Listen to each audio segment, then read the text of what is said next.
welcome into the Starcastic Mark Studios. Good evening to all of y'all. This is our second episode in a matter of 3 days. We're going to start getting down more to the nitty-gritty and all of this stuff. Everybody, welcome. I'm going to say Halo again because Chris made fun of me on the last episode for it. So, you know what? Whatever. So, anyways, welcome in, guys. This episode is going to be mostly dedicated towards the NHL side of the NHL rather than just the Stars. So this is going to focus a lot on, where everybody is now.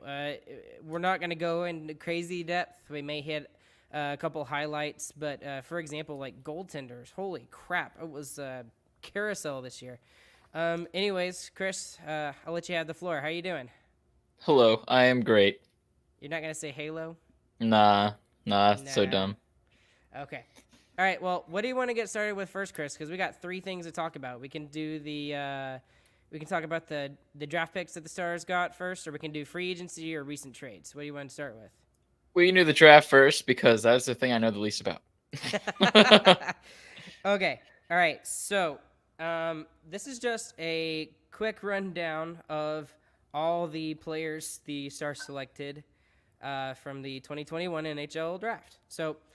And then we'll go into a little bit of detail with some of these. Some of these guys I had no idea, even trying to find info about these guys. But anyways, first round, 23rd overall, center Wyatt Johnson. Second round, 47th overall, Logan Stankoven. That's an awesome name. Stankoven.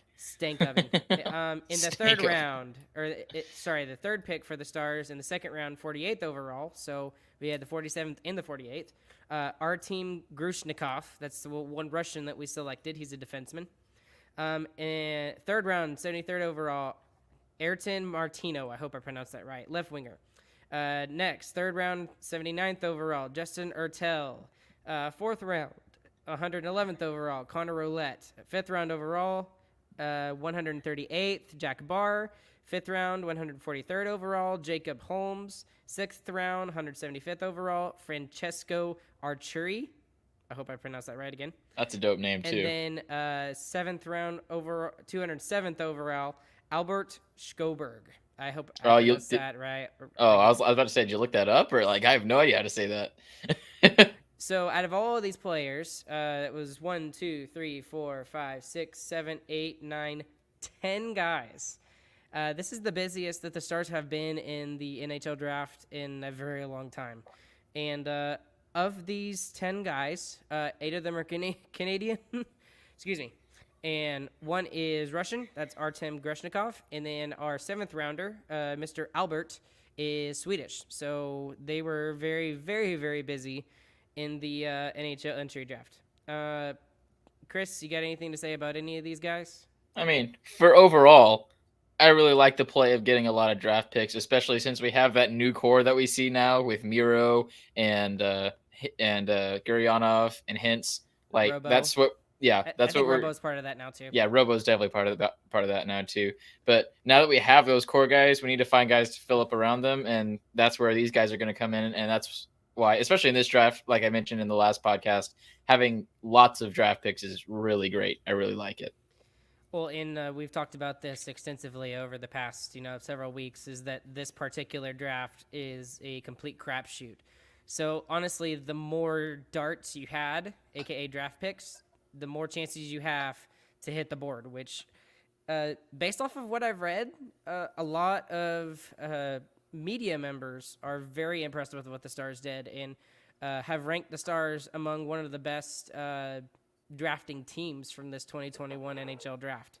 So that makes me very, very, very excited for the future for this class. Hopefully this is like the 2017 class. We'll see. That would be great. Would be very nice. So anyways, let's start off with Wyatt Johnson. So Wyatt Johnson is a center. He's 6'1", he's 178 pounds, so he's a tall guy, but kind of lanky. He probably needs to bulk up a little bit before he gets to the NHL level. But what struck me about this kid particularly was that he plays a full 200-foot game. So there were some comparisons to like a Mark Stone, kind of, maybe not at the same level as Mark Stone, because obviously Mark Stone went higher in the draft. But this is a guy that could play a good 200-foot game, and that's something that the Stars don't really have right now. Yeah, I mean, I like it. I definitely think getting someone who is obviously being at 6'1" and only 178, he's obviously pretty lanky. Like if he fills out, there's no telling what he could really do. So I really like the pick. I think it's a high ceiling, but there's also a low floor, I think. So we'll see. We'll see how this goes. And you know, these late first round picks are not like the top 3 or top 5 where they could possibly jump into the NHL immediately. So this guy, he's probably going to take a while before he gets into the NHL. I would maybe say 4 years max, maybe 3 years. Maybe we see him in like 3 years. Because, I mean, Harley's fixing to push the door down, and we drafted him only a couple years ago. So we'll see how that goes with Wyatt Johnson. Just some other things about him is that he's got some things I've read is that he possesses a high hockey IQ. He reads the play exceptionally well on both sides of the puck. So this is a guy that, you know, the Stars are missing. We don't have somebody like this within our organization. We have guys that are really gifted offensively and guys that are really gifted defensively, not really like a mix of both. We don't have like a Mark Stone type player, and those guys are very, very valuable. And I think we possibly picked one up in Wyatt Johnson. Next guy that I got some info about him is Logan Stankoven. I can imagine if he ever makes the NHL, which I hope he does, because he's around the same time, around the same area where Rope Hintz was drafted. I hope he makes it, because that is just I can imagine T-shirts being sold with that last name like that. That's absolutely awesome. Stankoven. I love it. Anyways, this is a guy that if we had Sam on, he would probably just enjoy talking about. This kid is 5'8". He's the only guy that is under 5'9" in the Stars draft class of 2021. And he's only 170 pounds. So, I mean, that just goes to show you how lanky Wyatt Johnson is himself. Because, I mean, he's like, what, 6 inches? No, not 6 inches. Probably about 4 or 5 inches shorter than Wyatt Johnson. And he's only about 8 pounds lighter. So, Wyatt Johnson's going to have to bulk up. But anyways, about Logan, he's a high offensive player that generates chances on most shifts, possesses a very good shot with an excellent release. Very good playmaking ability and vision, timely offensive hockey sense to generate chances, has a good motor, and competes hard. So reading that kind of reminds me of like Brendan Gallagher and some of the smaller players that the Montreal Canadiens have within their organization. Like maybe even like a Cole Caulfield-like player. That'd be awesome. Yeah. I mean, I don't know much about him. I know being a 5'8" guy, like you have to be better substantially than anybody else to be picked up in the draft, just because, especially for drafts, and especially this season even, like just that number is going to turn away so many people. So he must be pretty good if he's this high up in the draft being that small. So hopefully he can live up to it. Well, oh my gosh, that's. Did you mean to do that, or is that a completely unintentional pun? No, that was intentional. Mobby. So the other thing I wanted to mention is the fact that with this next pick, the Stars actually were able to grab more guys out of this draft because of the fact that they traded their 14th overall pick to the Detroit Red Wings and were able to get 3 picks in compensation for trading down in the first round. So, yay for us. I think that gave us way more darts, and I love what we got. So amazing trade. So, and speaking of it, we got the very next pick, which was the second round, 48th overall. So we had 3 guys in the top 50, which that's pretty decent. That's very good. 2 second-round picks is pretty huge. Well, you know, speaking of second-round picks, the Arizona Coyotes, have you seen how many draft picks they've been getting over the past couple weeks? I'm not joking. A lot. It looks like the general manager for Arizona Coyotes is playing be a GM mode on NHL 21. I'm not. You think I'm? But he's got like 5 second-round picks next season. That's it. It's something insane like that. But Well, when you anyways, trade literally all of your players, that tends to happen. yeah, I wanted Connor Garland so bad. I love Connor Garland. Anyways, Artem Grishnikov goes second round, 48th overall. There wasn't much I could find about this kid, but the Stars liked him. Seeing some of the film that they were able to see, he played in the junior leagues over in Russia, and he will be playing for Hamilton Bulldogs in the OHL coming up this year. He's a D-man. He's 6'2". He's 198 pounds. So pretty big boy, and compared to Wyatt Johnson, he's got 20 pounds on Wyatt Johnson. So Yeah. big boy on the on the back end. So you can't go wrong with that. Yep. The only thing you might could go wrong with is Russian, because it's always a question mark if they could go back to the KHL. But Hashtag Kaprizov. exactly. But it's worth the risk, I guess, especially since he's already playing in the OHL. It's not like he's in the KHL right now. Okay, quick side tangent. Is Kaprizov worth the $10-11 million that he's trying to get? No. No. Is Kaprizov that important to the Minnesota Wild that yes. You really think it is? So they're not cup contenders if they don't sign him, in my opinion. I don't think they are even playoff contenders if they don't sign him, in my opinion. I think they'll make the playoffs, but I don't think so. Not in the Central Division. Oh, you gotta think back to these new divisions. Okay. Anyways, I got a couple more guys that I want to mention.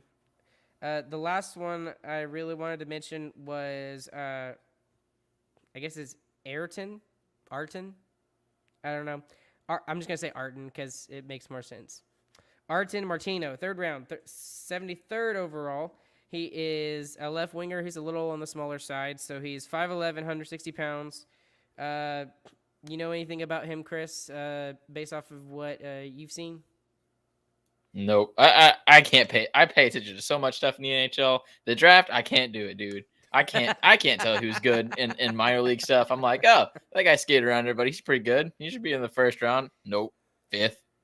Okay. I don't know what's going on. All right, so this is what I got from NHL.com. This is their scouting, quick scouting profile, 4, 5, 6 fragments.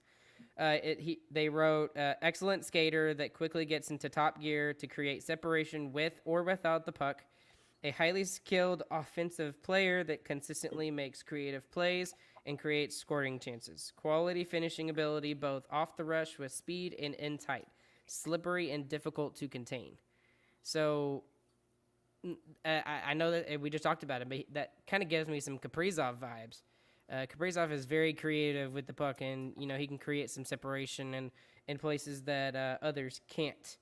Yeah, so sounds like his biggest attribute is skating from that. Mm-hmm. Obviously, if that's the first thing that they put, yes, I agree with you there. And honestly, in today's league, the only way you can be successful is if you have at least decent skating. You can't even have subpar skating anymore. I mean, that was one of the reasons why everybody was scared to draft Jason Robertson, because Jason Robertson had all the right tools. The only thing he didn't have was skating. And over the course of the past couple of years, he built that up, and he was able to get that. Now, Jason Robertson is not the flashy kind of player like it says Martino is, but he's just in the right spot at the right time. So yeah. hopefully, Martino, we can see more of him closer as we get further on into the years. Maybe we'll see him in a Stars jersey. So, and that's the one thing that stinks about this is you read up on these guys, you get attached to them because they sound so good, and then then some of them never end up playing in the NHL. Yeah, I mean, not even close sometimes. Yeah, even the first round picks sometimes never even play in the NHL. So, anyways, that's going to do it for that. So let's get into what do you want to do next? You want to do free agency or you want to do trades first? Maybe easier to do trades first. Let's do trades first. Yeah, okay, because there's a lot. I mean, there was a ton before Seattle happened. So, golly. So, I mean, we'll just go back and forth. You pick one, I'll pick one. We'll just talk about it and see what happens. You want me to go first? Yeah, you can go first. Okay, well, first one I'll talk about is a pretty it's a not, I wouldn't say it's a minor one, but it's not a giant one. The Rangers acquired forward Barclay Goodrow from the Tampa Bay Lightning in exchange for a seventh round pick. And a lot of people would be like, "Whoa, seventh round pick? He's worth more than that." Well, yeah, but he was an unrestricted free agent. So basically, what the Rangers were paying for is early rights to sign him first. Honestly, so the thing about Barclay Goodrow though is the contract he signed was absolutely massive. It was way more than I would have ever expected it to be. So I think it's a good move for the New York Rangers. They need somebody in the bottom six that can do like that, but I'm not at that cap hit, honestly. Well, what's your thoughts on that? Yeah, that cap hit seems kind of crazy, so I'm not really into it. But people are just hanging arm and a limb for anybody who's been playing in Tampa for the past 2 years. So I get it, but it still seems kind of crazy. All right, your turn. What you got?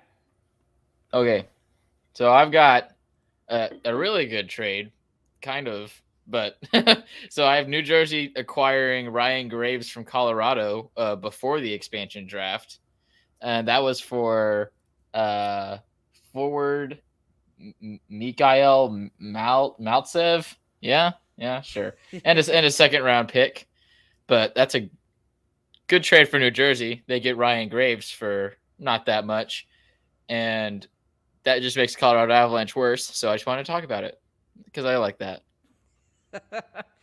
Overall, I think Colorado did get worse. I don't think they got better with any of the transactions that they had, and we'll get to here in a second. But they had a massive hit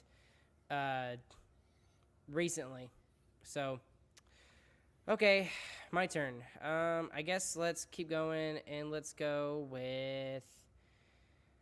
Most of these were kind of before. I'll just mention this one. There's not much to talk about with this one, but the Sharks acquired Aiden Hill. Aiden Hill was my pick that Seattle was going to take from the Arizona Coyotes, and the Arizona Coyotes got another goaltender, Joseph Coronar, and a second round pick. So that's a minor one.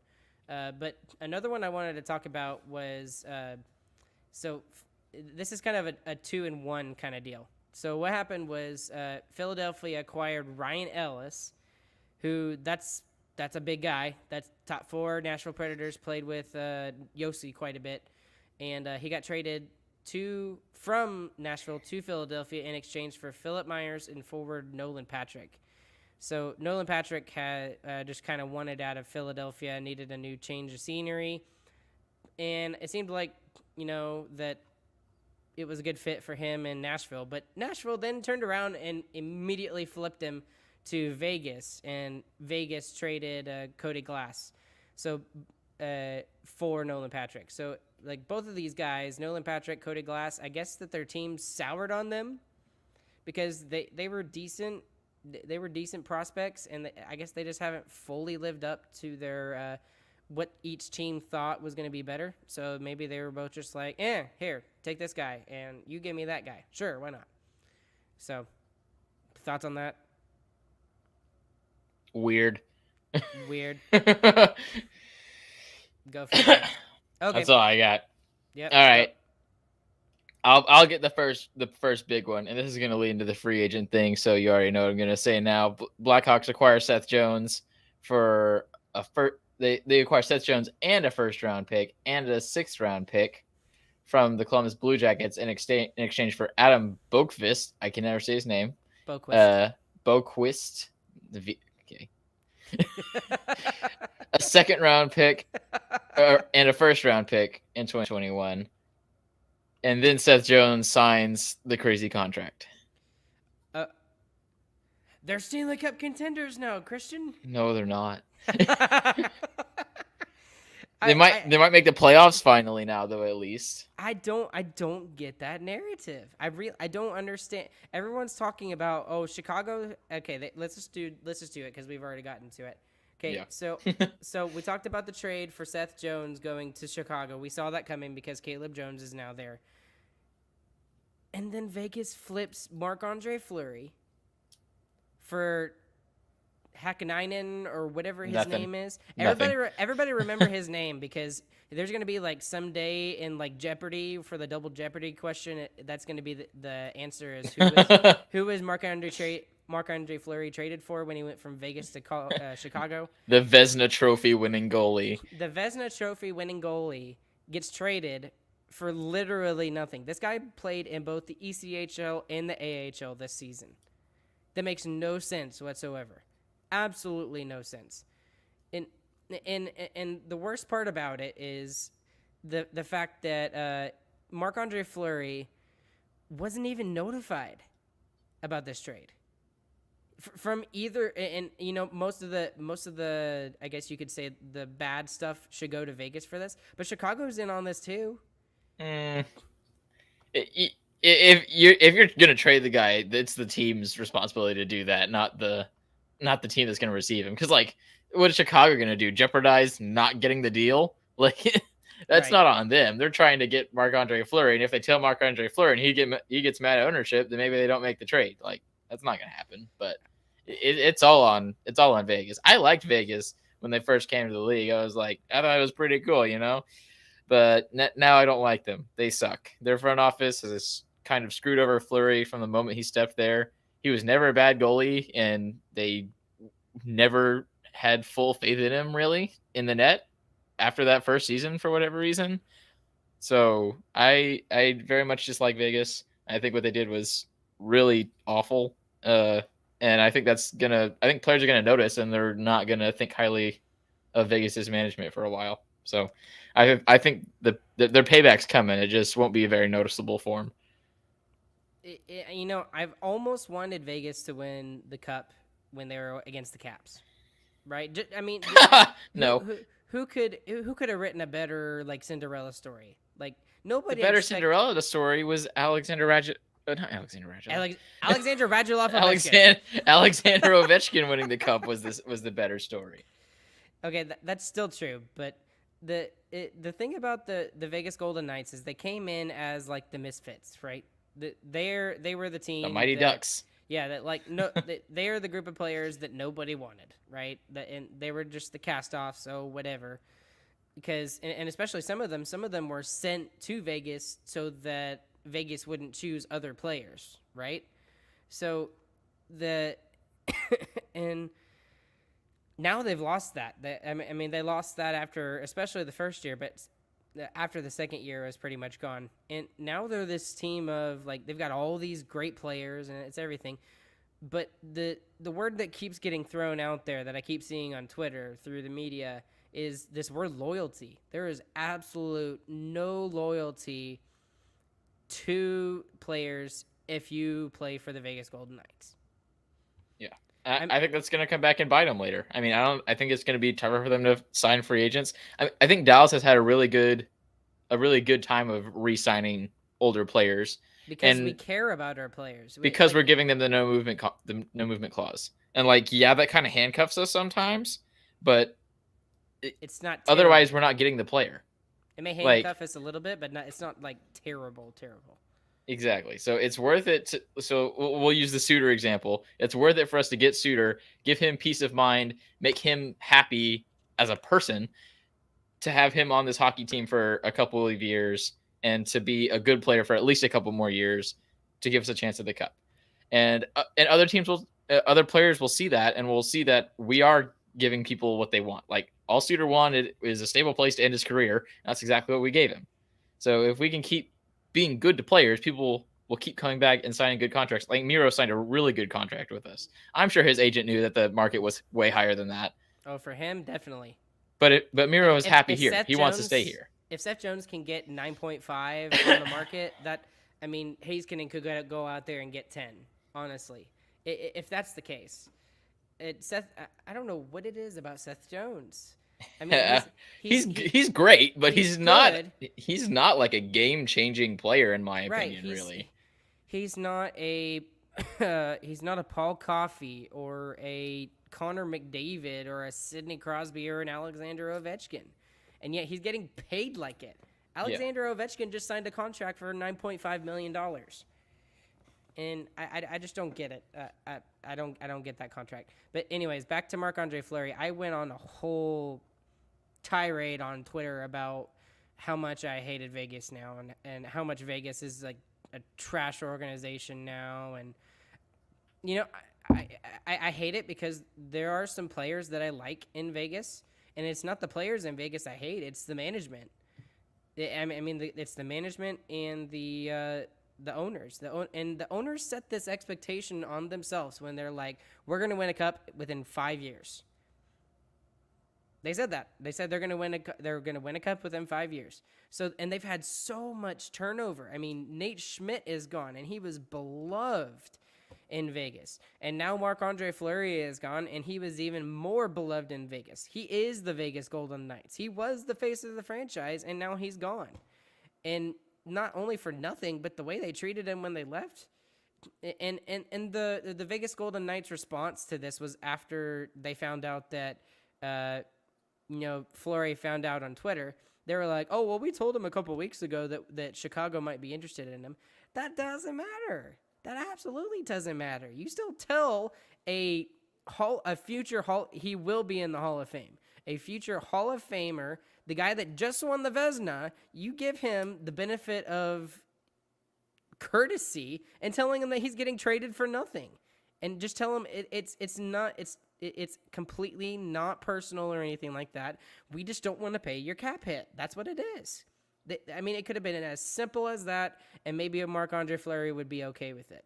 But man, he wouldn't be okay with it, but he'd be better. he would at least Vegas wouldn't be getting so much crap from everybody, especially hockey Twitter. My goodness.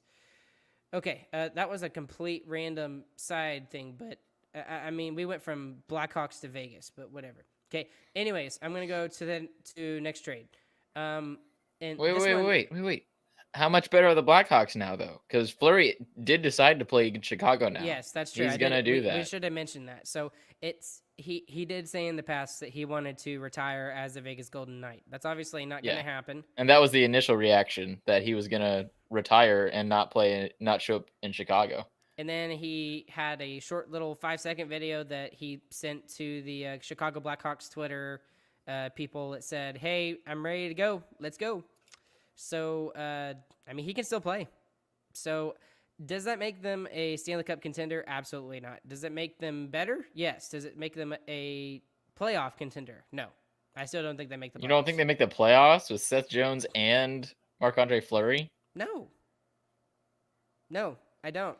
I'm sorry. But when they've made a bunch of moves, and we'll talk about it later, but there's not enough there to convince me that there's going to be a huge change in Chicago. Everyone's saying, "Oh, the rebuild's done in Chicago." I don't. It may be done, but it's not good enough to make the playoffs. Not in the Central Division. I agree that it's done, and I agree that they're not good enough to win the cup, but I think they're definitely going to make the playoffs. Well, we'll have to agree to disagree we'll have to see. On that. We should probably for our next podcast we should look at the standings, and that's a good idea. And after we've looked at all the teams, because everybody's changed. So it's pretty much quiet by now. I mean, I think there'll be a couple moves, but I don't think there's any more blockbusters after this. Yeah, there's a couple of big players that still haven't signed. Like I guess they're not big. Like Palmieri, Zach Parise still hasn't signed anywhere. So yeah, he's not big anymore. Yeah, I mean he's still a useful player though. I mean he's still getting calls from teams. It just depends on where he goes. Okay, so let me see. This one perplexed me. I'll mention this in passing. The Detroit Red Wings acquired goaltender Alex Nedeljkovic. As in Nedeljkovic, who was the second runner-up behind Jason Robertson for Calder Trophy of the Year, from the Carolina Hurricanes in exchange for goaltender Jonathan Bernier and a third-round pick in 2021 NHL Draft. So, obviously, the Carolina Hurricanes were not sold on Alex Nedeljkovic being their goaltender of the future. The Red Wings turn around and signed Nedeljkovic to, I believe, a $3 million AAV contract, and I believe it's for 2 or 3 years. I'm just doing that off the top of my head. But I mean, talk about Carolina and the goaltending, all the movement. Carolina doesn't have the same goaltenders. All three goaltenders who were in their rotation this year, Nedeljkovic, Reimer, and Mrazek, are all gone to different teams. Yeah, What? that What's seems your like crazy mismanagement to me from their GM. Like, I don't know what happened, or I feel like something had to have happened for all three of them to be gone.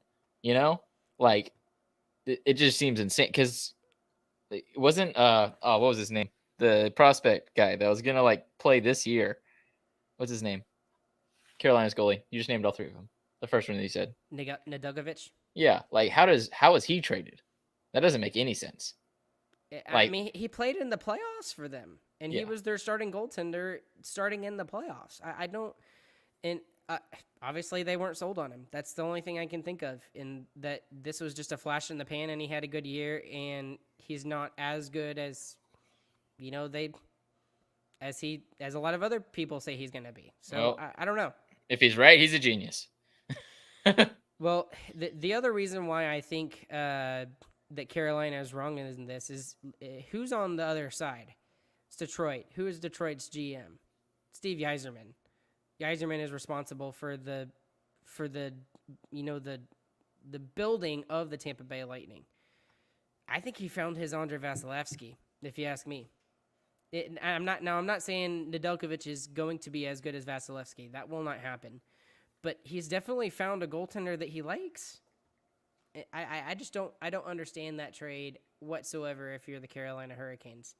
Because not only did you take Jonathan Bernier, who, he had a good year for a really sucky team, but you only got a third-round pick out of it, and that was it. So I don't get it. I really don't. I hope Nedeljkovic becomes a beast in Detroit. So we'll see how that goes. I'm just glad that we don't have to play him at all. But I'll mention this one because this one has been happening for a long time. Vancouver has always wanted this guy. Vancouver Canucks acquire defenseman Oliver Ekman-Larsson, or as he's known across the media landscapes, OEL, and forward Connor Garland, one of my favorite non-Dallas Stars players, from the Arizona Coyotes in exchange for forwards Louis Eriksson, Jay Beagle, Antoine Roussel, and a first-round pick, number 9 overall in the 2021 NHL Draft, a second-round pick in the 2022 NHL Draft, and a seventh-round pick in the 2023 NHL Draft. So Arizona weaponized their cap space, got rid of OEL, and they had to lose Connor Garland. But they did get a first-round pick, a second-round pick, and a seventh-round pick.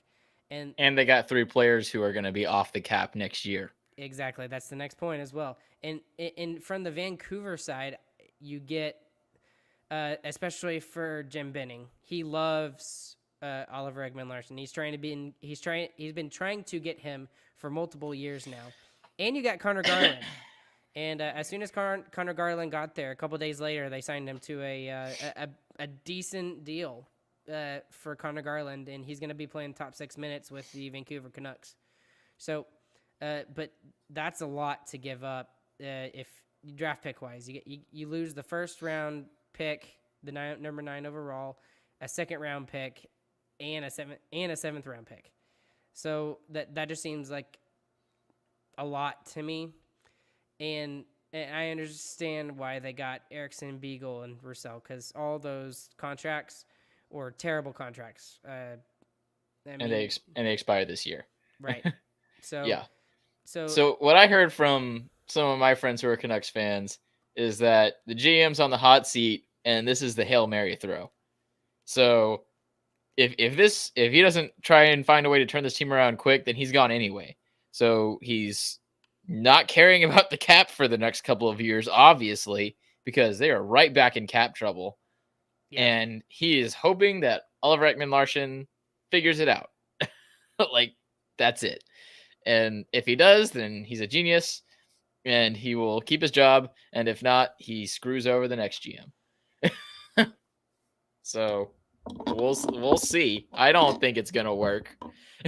I personally don't think it's going to work either, but he's just trying to save his job. That's what he's doing. He's trying to save his job. I mean, I guess it's better than doing nothing. Like, he's at least gonna make a blockbuster trade before he gets taken out. The So the thing is that he got rid of 3 bad contracts in Roussel, Beagle, and oh my gosh, I was just looking at it.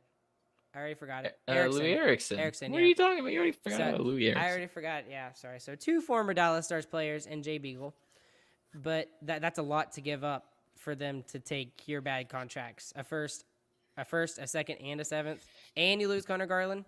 Mm-hmm.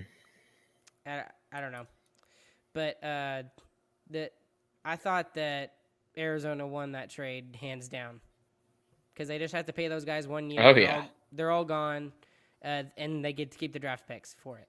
So yeah, Arizona has 0 risk because they were already blowing up their entire team, and now Vancouver has the highest risk with the lowest chance of reward. So right, so we'll have to see how that goes for the Arizona Coyotes. I think they're looking at their situation with them being in the Central now and looking. There ain't no way we're making the playoffs. yeah, they're not close. No way. Yeah, they will finish 7th or 8th in the Central Division this season.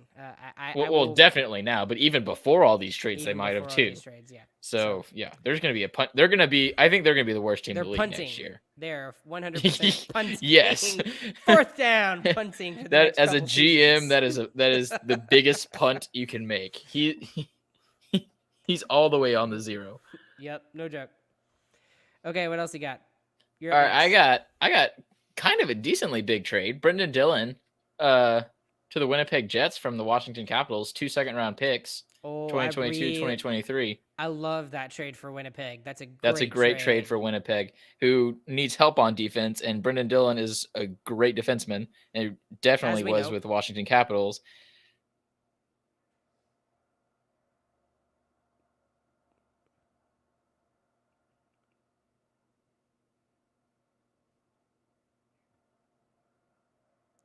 Exactly.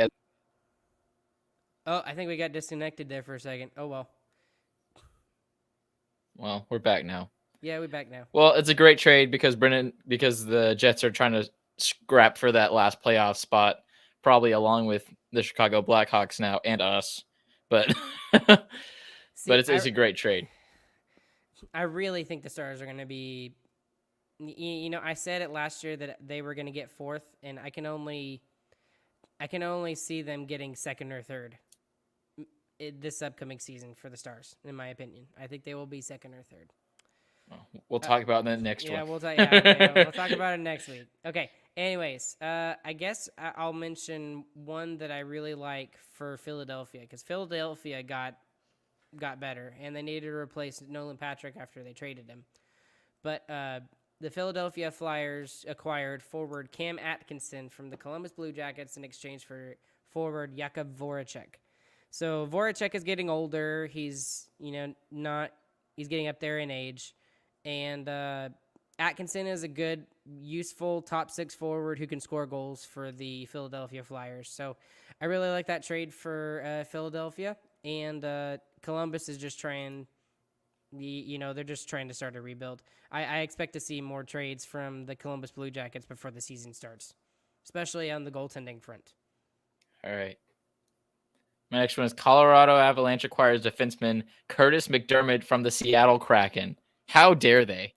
Curtis McDermott was the face of the Seattle Kraken. Seattle loved McDermott. I cannot believe that, and I, for one, am not a Kraken fan anymore.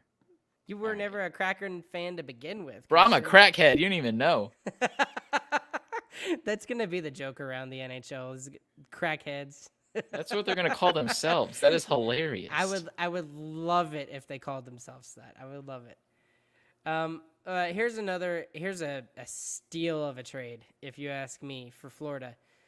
Florida has done really well for themselves. And, we talked about when they signed Bobrovsky there. Oh, you better watch out for Florida. And then Florida didn't do very well after they signed him. But in the second year, this past season, they did fantastic. And then not only they signed some guys to some big money contracts that are kind of iffy maybe, especially like Carter Verhaeghe, Anthony Duclair. But they did go out and get forward Sam Reinhart from the Buffalo Sabres. And all they gave up was a 2022 first-round pick and goaltender Devin Levi. Devin Levi is known for the World Championship, or the World Juniors, as being the goaltender for Team Canada when they lost to the Team USA. But, a first-round pick, and I think they got Devin Levi in the 7th round. That's not a bad that's a steal if you're Florida. And Sam Reinhart you can pencil him in for 20 goals. Easy. Oh, yeah. And he could, Great player. He could maybe even get 30 goals, especially playing with better players in Well, and he's a real Florida. consistent guy too, Like he always he pretty much consistently gets 20 goals a year, which is like that's what you want on a maybe middle six. We'll say middle six. Well, yeah. Oh, so here's the thing. He had 23 in his first full season, then 17, 25, 23, 22, 25 in a shortened season. So he was on a 30-goal pace this season. So, but he always gets 20. Yeah, he always gets 20. And that's without, Mr. Jack Eichel there helping them out as well. So he was the guy for the Buffalo Sabres this season. So I'm looking forward to seeing what he can do in Florida. So that was one of my favorite trades that I saw all over the past couple of weeks. All right. Who else you got, Chris? This trade is hilarious. So New York acquires Ryan Reeves from the Vegas Golden Knights in exchange for a 3rd-round pick in 2022. Ryan Reeves doesn't play hockey. Why is he getting traded for a 3rd? And then Tom Wilson had a great response on Twitter. I don't know if it was on Twitter. It might have been in person, but I saw it on Twitter. He said that they just wasted a 3rd-round pick just because they were trying to deal with me. So Wilson sucks, but Ain't man, that the truth? Ain't that the truth? Yeah, that's pretty true. And yeah, this doesn't make sense at all. Ryan Reeves sucks. He plays like 8 minutes a game. He's terrible. But everybody knows his name. Everybody knows his name because he sucks. Knows his name. Well, if he completely sucked, he wouldn't be in he the sucks NHL. And he's a jerk. So he is he's jerk, in the NHL just because he's a jerk. And he can punch people in the face. That's why he's there.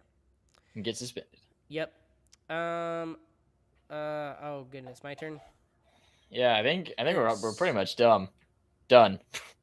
Well, you're dumb too, but well, there's not a lot that I wanted to talk about, but there is so much.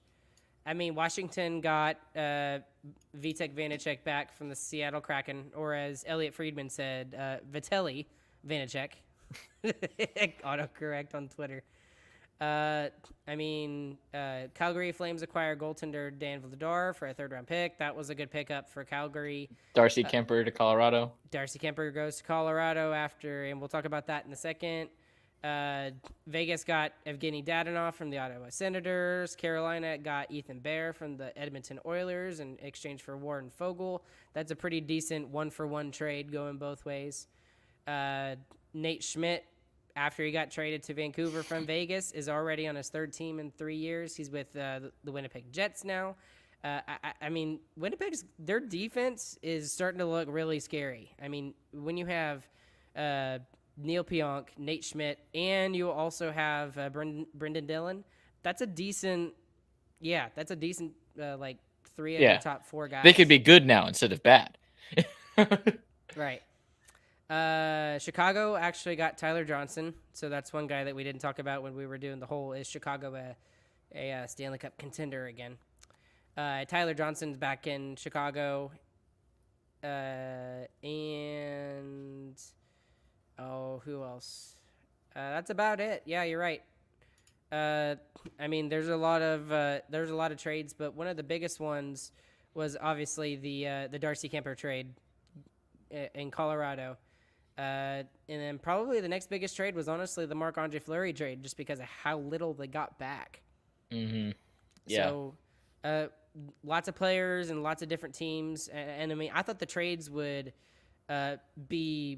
there would be more of them before the Seattle Kraken expansion draft, but there wasn't as many as I expected. and there was a crap ton afterwards too. So, lots of players going different places. Okay, let's get to the free agency side of all of this stuff. So I guess what we should do is we should talk. Let's just talk about the guys who signed the big contracts, right?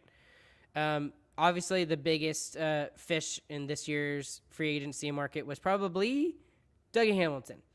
Dougie Hamilton goes from Carolina, New Jersey. He signs a 7-year deal worth $63 million, and he makes an average of $9 million per season. So, thoughts on that, Christian? On that signing for the New Jersey Devils? It's a good deal for the Devils, but I mean, like, the Devils have been in between rebuilding and trying to win for so long. Like, I don't know how much it's going to matter, but Dougie Hamilton's a good guy to build your team around. He's still only 28. That's what they're going to try and build around instead of Subban, I guess. So let's see if they can. They're not fully committing to tearing it down like I thought they would. So let's see what they can do. Well, and here's the top 6 for New Jersey. If you look at their defensemen, here's who they have: Dougie Hamilton, Ryan Graves, who they just got from Colorado, Jonas Siegenthaler, who, if you didn't watch much New Jersey hockey, you don't know who that is, but pretty good top 6 guy for New Jersey. Ty Smith, who all New Jersey Devils fans love. Ty Smith, he was huge for them this past year. He's only 21, so. And then Damon Severson, and then PK Subban, who's on that absolutely terrible contract of $9 million. Just one more season of that. And, yeah, that's their top 6. I mean, that's a much improved top 6, especially with the addition of Dougie Hamilton. So we'll see how that goes for New Jersey and all that stuff. Probably the next big fish on the market was none other than Zach Hyman. I don't think anybody even thought that Zach Hyman was going to go anywhere other than somewhere in Canada, but he goes from Toronto to Edmonton, signs a 7-year deal, $38.5 million and $5.5 million per. What do you think of that contract, Christian? It's not bad. I mean, it's kind of long. You wouldn't like it to be that long, I don't think, to be honest. But especially for a guy that's 29. Yeah, but you'll take it. You want Zach Hyman, so it's probably worth it. And 5.5 isn't bad, I don't think. I still think that's a little high for someone who mostly played on the second and third line in Toronto. And I mean, and his most effective place, if you watch Toronto hockey, was on the third line. And that's a lot to give somebody who's going to play on the third line $5.5 million. Now, if he's going to play with in the top 6, which at that money I would expect he would, then it's probably fine. But again, I don't know how much money that he's really worth. If he's going to be worth that much money, if he's going to score 20 goals, I really don't. So, well, he's also getting a lot of assists. He gets a lot of points too. Is the big thing. So he's not just a goal scorer. So I think that's like 40 points a season. What it looks like he was pretty much averaging. So I don't know. I think being on the second line too gives him more of a role. I think better chance for him to step up. I like it. I think 5.5 is. I mean, it's high, but everything is high this year. So yeah, I mean, he had. I mean, these are just the last 3 seasons. Okay, so 2018, 21 goals, 20 assists. 2019, 21 goals, 16 assists. And then this past season, again in a shortened season, 15 goals and 18 assists. And he only played 43 games this past season. That's pretty good. Just because of injuries. So, I mean, that's definitely a 20-goal pace and probably in the upper 20-goal pace. But that's just once. I mean, I don't know. I think it's a fine deal. I think it's also something you could build on too. So I think it's a great centerpiece for a team. Not in the sense that he's the main guy, in the sense that he's like in the middle of the lineup. That's what I meant. Whatever. Right. Middle six who could be a top 6 option if we needed. Exactly. So, okay. Next big fish we need to talk about was probably the most surprising one of the entire free agent frenzy, which was the signing of Philip Grubauer, not to Colorado, but to Seattle. He signs a 6-year deal worth $35.4 million with an average of $5.9 million per season. Now, there's two ways you can look at this. Either Philip Grubauer is as good as he is, and he's worth that basically $6 million cap hit, which some people would say no, he's not, because he just played behind a really good Colorado team. Or he's just not that good because he played behind a really good Colorado team. What's your... I mean, what side of the coin are you on? I don't know. I mean, he had a great season last year. You can't deny that. He was a finalist. Exactly. He was good. But, I mean, the seasons before that, like, if you look at the 3 seasons before this last season, goals against average, 2.35, 2.64, 2.63. Like, I mean, those are all decent numbers. They're decent, but that's not. I don't know if that's. I don't know if that's $6 million numbers for a goalie. I don't know. I don't know. $6 million is a lot to tie up in goaltending. So it is a lot, very much so. Well, let's keep going. We'll probably do about 4, maybe 5 or 6 more, and we'll wrap this up. So. Because some of these next ones are just kind of, wow. This one surprised me. Philip Deneau. Maybe I shouldn't say surprised. I should say I think he got overpaid. Philip Deneau leaves Montreal, so that's a huge loss for the Montreal Canadiens, and he goes to the LA Kings, who are starting to make some big moves and starting to make their way out of the depths of the NHL and start trying to be relevant again. He signs a $6 million deal for 6-year deal for $33 million at an average of 5.5 per season. That one's crazy. That seems crazy to me. I mean, obviously, I understand why he got paid. He got paid because he just came off a incredible Stanley Cup final run with the Montreal Canadiens, where he was extremely impactful. Not on the score sheet, but just on the defensive side of the game. He shut down not at the beginning, but he shut down Toronto, right, and all those lines. He completely shut down Winnipeg's first line. And then he shut down the Vegas's players as well. So I don't know. Maybe he's Foxy, Cogliano, and Como were doing that too.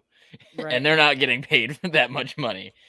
So I think that's an overpayment from that's LA. That's a crazy overpayment. 5 goals last year. Right. And he got $5.5 million just for being a good defensive player. It's more than $1 million per goal. That's really? Lot.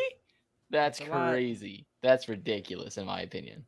But that's kind of what you get for the Canadiens for not re-signing him earlier. Like, if you sign an extension last season, he's gonna make 3, maybe 3.5. Yeah. Yeah. So, but when you let guys go to the market, people will pay that for him for whatever reason. Especially after an amazing playoff run like he had. Yeah. So. I don't know. Speaking of overpayments, boy, am I glad we didn't go after this guy. Blake Coleman, 29 years old. He leaves Tampa Bay because Tampa Bay can't afford him because they're still over the cap. And he goes to Calgary, where he signs a 6-year deal worth $29.4 million at an average of $4.9 million per season. Yeah, y'all can have him.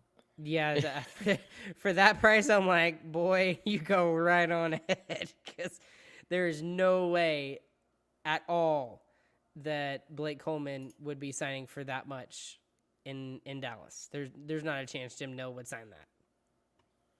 Yeah, I'm sure that he called Blake Coleman and then didn't call him back. So I can imagine, yeah.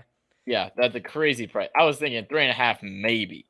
Like, and even that was pushing it in my mind, but yep, agreed. Crazy offseason year is what all this is. That's crazy. That's all I can say. I mean, here's another one that we already knew about, but Jaden Schwartz, he goes to Seattle. He leaves St. Louis. $5.5 million per year for 5 years, $27.5 million over that period of time. maybe a bit of an overpayment for Seattle, but Seattle doesn't care. They have all the cap space in the world, right? And that was done on purpose. Yeah, that's not horrible. I like Schwartz too. I think he's a good player. He's a good guy to at least be pushing in the top 6. So, Oh, he will be in the top 6. well, yeah, he will definitely be He in will Seattle, definitely be. but Maybe even on the first line. yeah, I think he plays on the first line yeah, with honestly. Everly there. But in most other organizations, you wouldn't. But for Seattle, they just don't have first line guys right now. So, Yep. you'll take that. I think it's a fine contract. Here's one that really perplexes me. Alex Goligoski, right? 36 years old, right? And everybody is, getting onto the Stars for giving a $3.6 million deal for 4 years to a guy that's in his late 30s, and Ryan Suter, right? Alex Goligoski signs with Minnesota 1 year for $5 million. That's what I'm saying with Suter. If he goes somewhere for 1 year, he can make a lot more, and that's what Alex Goligoski chose to do. He was like, all right, I'll hop around teams before I retire, and I'll make as much money as I can. Like, if he tries to sign a 4-year and end his contract with the team the way Suter did, he's probably going to be right around where Suter's money is. But he's going to take more and take a shorter term. Minnesota's going to try and make a run. I really just don't understand that cap hit. $5 million? He's still a good defenseman, though. Like, I mean, I understand that, but all these moves that Bill Guerin is making, I mean, some of them are like, "Oh wow, that's great." But some of them are like, "What on earth are you doing?" I mean, like the whole we'll go back to it, the whole buying out Ryan Suter and Zach Parise thing, both at the same time. I mean, I understand maybe buying out Parise, but Suter, really? And then he goes out and gives Goligoski $5 million.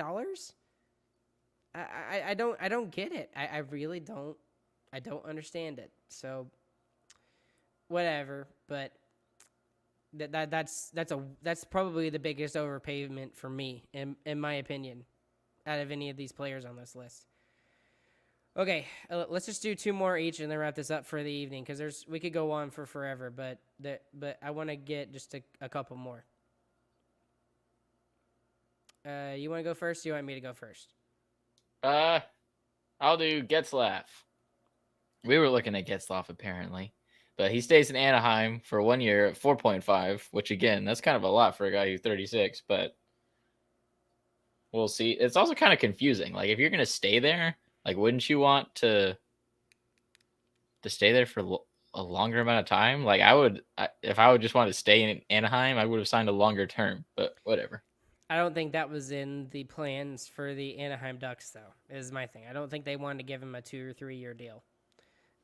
He might have been wanting that, and maybe that's why he went to market in the first place, to see if there were $2-3 million or 2-3 year options for him. But I think really that's what it came down to, is that Anaheim just didn't want to give him the extra term. Yeah.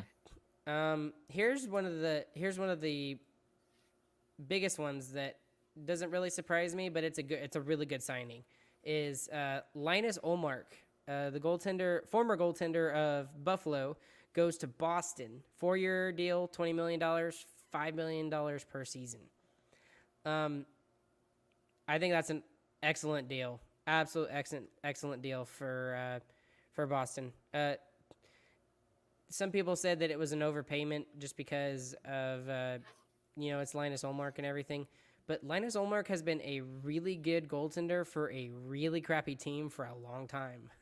And his numbers have been decent playing for Buffalo. And, the amount of goals that Buffalo lets in, it's amazing that his numbers were as good as they were. So, and especially with Rask not coming back until January, possibly February, that doesn't surprise me that Boston goes out and gets him. So they've got Swayman, they've got Ullmark now. Ullmark will probably start. Swayman will probably be the backup. I mean, just some of his numbers over the past couple of years. His goals against average, 311 in 2018, 905 save percentage, 2019, 269, 915 save percentage. And then this past year, 263 goals against average, 917 save percentage. Again, on a really bad team. That's pretty decent. So I can only imagine with a good team like Boston that his numbers will go up. Yeah, it's definitely a decent risk in my opinion. It is kind of a lot of money for someone like that, obviously, but it's a fair enough risk. It makes sense, is what I'm saying. But Well, we'll see. he's gonna end up starting for them. He will. Oh yeah, well, and he's really happy about that, and making $5 million. I mean, what a great upgrade for that guy. Right, no joke. All right, go ahead, Chris. You got one? That's it for me. That's it for you? Okay, I'll do. Uh, nah, I mean, we could go even more in depth, but there's so many goaltenders that have moved and everything. Like Anderson's in Carolina now. Drieger obviously is in Seattle. Mrazek goes to Toronto. I mean, like we said, Olmark goes to Boston. I mean, there's just so many goaltender. Reimer's in San Jose now. So Yeah, which is really weird. I don't know why that's so weird to think about, but I don't know. Right. I don't know. Reimer in a San Jose uniform just doesn't seem right to me. I think it's just I don't know. I think it's just the teal. You just can't imagine people in teal. Well, oh well. All right. Well, I think that's gonna do it for us tonight, this evening. I guess I would tell you what we have planned next, but I don't think we have a plan for what's coming up next in our next couple episodes. We'll let you I guys like know the on idea that we came up with. I mean, all the moves are basically done. I think we're gonna talk about what the divisions are looking like. Our way too early playoff predictions. that. And then we can go back and see later on how bad they were. Yes. Oh man. Oh, like didn't you have Dallas last year getting second in the Central Division? You were so wrong on that. Yeah. At least I was close. I put them as fourth. I'm a homer. You're a fake fan. All right. Well, that's going to do it for us for tonight. I forgot. Do you want to do our Who Cares segment for tonight? Oh, shoot. What is it? Tonight, we talked about Summer Olympics yesterday, so I figured we could do Winter Olympics tonight. So, Bet. all right, in today's Who Cares segment, we are talking about our favorite Winter Olympic Games. Chris, you want me to go first? Yeah, you go first. Hold on. You want me to go first? Okay. Yeah. All right. I don't care what you people say about it. I like to watch curling. I know that seems weird, and it's a big thing in Canada. Like my clarinet professor at SFA, when I was getting my degree there, he loves curling. So every time we would make fun of him, because he is originally from Canada, every time we would make fun of him for liking curling, and yeah, I like watching it. I don't know what it is about it. It's completely strategy. There's no luck in it. Maybe that's why I like it, because it actually requires some skill. But yeah, Chris, what you got? I have skeleton. Skeleton. That's the bobsled where the guys are face forwards on literally a little sled, and they're going down a hill of death made of ice. That's terrifying. I would never do that. I would die immediately. I don't know how people do that. It's terrifying. It's so scary. Yep, it is incredibly terrifying. I agree. By the way, I don't think we should include hockey in this because that's kind of, Oh, okay. expected. We can't include hockey in this, so no hockey. Okay. All right. All right. So I'll go with another one. I personally really like the snowboarding events and any of the snowboarding events. They're just so much fun for me to watch. Probably my favorite of all of the snowboarding events is the half pipe, though. Just watching some of the guys put up the tricks that they do, and the amount of time it takes to actually do all that, it blows my mind. Just what they can do. So that's another one I like. Chris? All right, I got the biathlon. This is great. Biathlon? Yeah, do you know what it is? No, I have no idea. It's the cross-country skiing with the shooting. Oh yeah, that actually Yeah. is kind of cool. Okay. I remember So watching that. first, the cool thing about it is because it came from when the Nordic countries would go to war. That's literally what they would do. They would cross country ski to go faster, and they would just shoot people right on their skis. That's freaking cool. Second, it's actually a really like hard thing to do to steady your hands after you've been skiing for that long. Like think about like how heavy you breathe, even Ryan, even after just walking. Um, you're breathing so heavy, your gun's moving all over the I place. You hate got to you so slow down your much. breathing, I breathing hate you. techniques, endurance, athleticism, practice with the gun. I like it. I like all of it. Really good sport. Really cool history. Like I love it. Really cool. Very unique. Very unique. Yeah. Well, obviously, my number one would be hockey if we were allowed to choose hockey, but hockey's kind of obvious, so I'm not going to choose hockey. My next favorite, my next favorite thing, and probably my absolute favorite thing other than hockey, is speed skating. I I was love gonna say watching that speed. too. Good. So yeah, we got so our favorite one is other than hockey is the same thing. So again, just the pure speed of some of these Oh, wait, no, skaters. mine's technically different. What? But keep going. Okay, all right. Well, I like the I specifically like the short distance more Okay, so now it's the than same. long distance. The long distance is still impressive, and it takes a lot of endurance for that. Just like I mean, it's sort of kind of like track in a ways.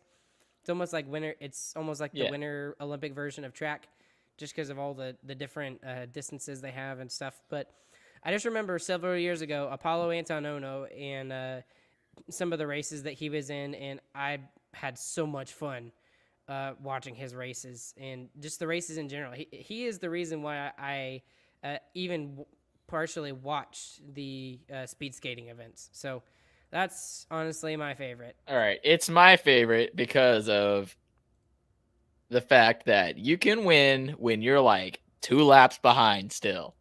So speed skate, you can just totally wipe the entire field out. That doesn't matter.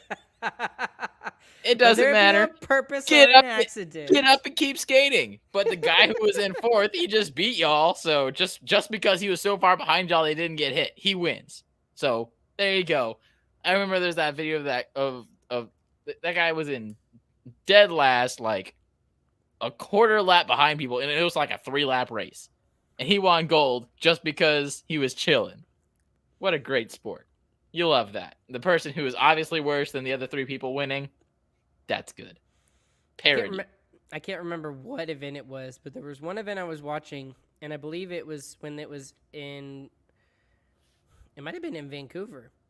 When it was, I think it was in Vancouver, and there was one event I was watching where they were all going around, and the same sort of thing kind of happened, like you were talking about. But the guy in second was really trying to get that gold medal, and he was trying to get past this guy in first, but and he kept trying to push past him, and that guy in first was not letting go, and then those 2 guys fell, wiped out everybody else behind them except for one guy, and he was like probably a good 2 or 3 strides behind everybody else, and he won gold just because he didn't wipe out.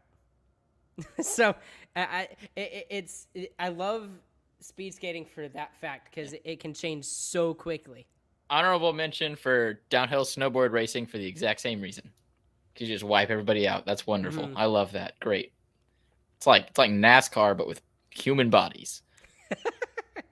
Now, I will ask this because what do you think? I know there's a lot more events in the Summer Olympics and more countries are involved in the Summer Olympics. But which one do you like watching more? Do you like watching the Winter Olympic more or the Summer Olympics more? I prefer the Winter Olympics just because the sports are so much more obscure. Like, there's sports in that I didn't even know were a thing. Like, What? I didn't, like, why is the biathlon a thing? Like, that's not a real sport. And then I looked into it, and that's a crazy cool origin story. So, I like it. And we don't do any of these things in America. And somehow we still have people who are good at them. Right, exactly. I am RoboBots. He says he likes the Winter Olympics better than the Summer Olympics. So shout out to Winterbot. Hi, Winterbot. Or RoboBot. Said Winterbot. Winterbot, whatever.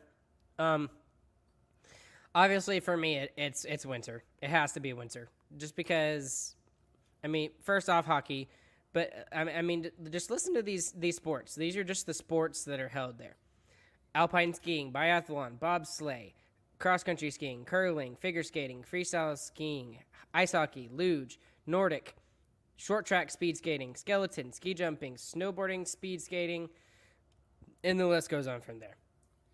So that's more interesting to me. I like the Winter Olympics better than the Summer Olympics. So, and if we're specifically talking, even if we take hockey out of it, it would still be the Winter Olympics over the summer. Yeah, just because bobsled's weird. Mm-hmm. Love Agreed. that. Yep. Like, how do they go faster? They're going down the same hill. I know. I don't know. Doesn't make sense. All right. I think we're good. All right. Yep. Thank you guys for tuning in tonight. Along with Christian Chambers, I am Ryan. Make sure you go follow us on Twitter at StarcasticR. Follow us on our Instagram, Facebook, YouTube, Snapchat, all that stuff. And Make free sure stuff on DraftKings. Yep. And yeah, make sure you use that promo code THPN and go when you go to DraftKings, and you get a special little deal. And there's always a new one every single week. And exciting news. You can see this on the video side, but if you're just listening to it, we have new Starcastic and Mark shirts that we're going to be putting in our brand new merch store coming up very soon. So if you want to take a look at that, make sure that you follow us on all of our social media accounts, and those things will be posted very soon. Once again, along with Chris, I'm Ryan, and we'll catch you guys on the flip side. I hope all of you have a fantastic and a very good evening.